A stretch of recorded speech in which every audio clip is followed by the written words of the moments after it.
اس video میں ہم سورۃ الحجرات کی آیت نمبر 7 کے لفظ نمبر 27 کو سمجھیں گے۔ الکفرہ۔ اس کلمے کو اگر توڑا جائے تو یہ ال اور کفر پر مشتمل ہے۔ ال خاص کرنے کی علامت ہے، یعنی ال جس کلمے کے شروع میں آتا ہے اسے خاص کر دیتا ہے۔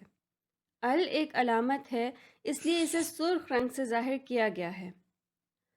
کفر کا لفظ اردو میں اسی طرح استعمال ہوتا ہے۔ کفر اصل لفظ ہے اور اسے کالے رنگ سے ظاہر کیا گیا ہے۔ کفر کے ساتھ ال کا اضافہ کفر کو خاص کر دیتا ہے، لہٰذا الکفر کا مطلب بنا حقیقی کفر، یعنی وہ کفر جو اللہ کے نزدیک کفر ہے۔ یہاں یہ بات بھی غور طلب ہے کہ قرآن مجید کے لفظ کفر اور اردو کے لفظ کفر دونوں کا مادہ کاف، فا اور را ہے، لہٰذا قرآن مجید کا لفظ کفر اردو کا لفظ کفر بنا ہے۔